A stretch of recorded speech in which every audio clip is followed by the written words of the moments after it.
दमिश्क का रास्ता। क्या शाऊल का धर्म परिवर्तन सचमुच इतना अचानक हुआ था? शाऊल के धर्म परिवर्तन की कहानी प्रेरितों के काम 9 में है और यह ईसाइयों के उत्पीड़क से यीशु के सबसे प्रभावशाली प्रेरितों में से एक में उसके नाटकीय परिवर्तन के बारे में बताती है। शाऊल एक फरीसी था जो ईसाइयों के उत्पीड़न में अपने जोश के लिए जाना जाता था। वह मानता था कि ईसाई उसके धर्म के लिए खतरा थे और उन्हें रोकने के लिए दृढ़ था।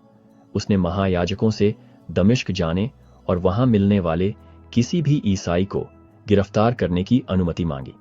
जैसे ही शाऊल दमिश्क के रास्ते में था, स्वर्ग से एक अचानक प्रकाश उसके चारों ओर चमका और वह जमीन पर गिर गया। एक आवाज ने उससे कहा, शाऊल, शाऊल, तू मुझे क्यों सताता है? शाऊल ने पूछा, प्रभु, तू कौन है? और आवाज ने उत्तर दिया, मैं यीशु हूं जिसे तू सताता है। शाऊल प्रकाश से अंधा हो गया था और उसे दमिश्क ले जाया गया, जहां वह 3 दिन तक अंधा रहा। इस दौरान उसने न तो कुछ खाया और न ही पिया।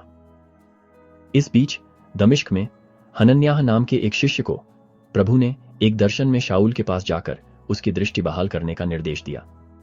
हनन्याह शुरू में ईसाइयों के उत्पीड़क के रूप में शाऊल की प्रतिष्ठा के कारण झिझक रहा था, लेकिन भगवान ने उसे आश्वस्त किया कि शाऊल को अन्य जातियों तक सुसमाचार पहुंचाने के लिए उसका साधन चुना गया था।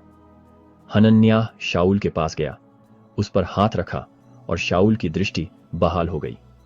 उसने बपतिस्मा लिया और तुरंत प्रचार करना शुरू कर दिया कि यीशु परमेश्वर का पुत्र है।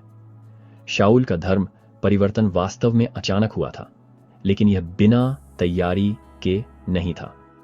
परमेश्वर कुछ समय से शाऊल के हृदय में कार्य कर रहा था और दमिश्क के मार्ग पर नाटकीय घटना ने उसके जीवन में एक महत्वपूर्ण मोड़ के रूप में कार्य किया।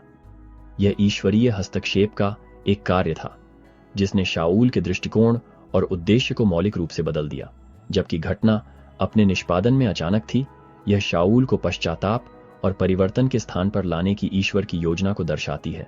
शाऊल का धर्म परिवर्तन हमें सिखाता है कि भगवान किसी को भी बदल सकते हैं, चाहे उनका अतीत कुछ भी हो या उन्होंने जो गलतियां की हों।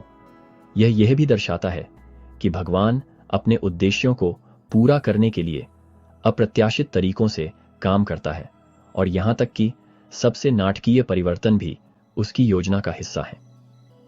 पौल के रूप में शाऊल की नई पहचान ने एक ऐसे मंत्रालय की शुरुआत को चिह्नित किया जो पूरे रोमन साम्राज्य में सुसमाचार के प्रसार का कारण बनेगा।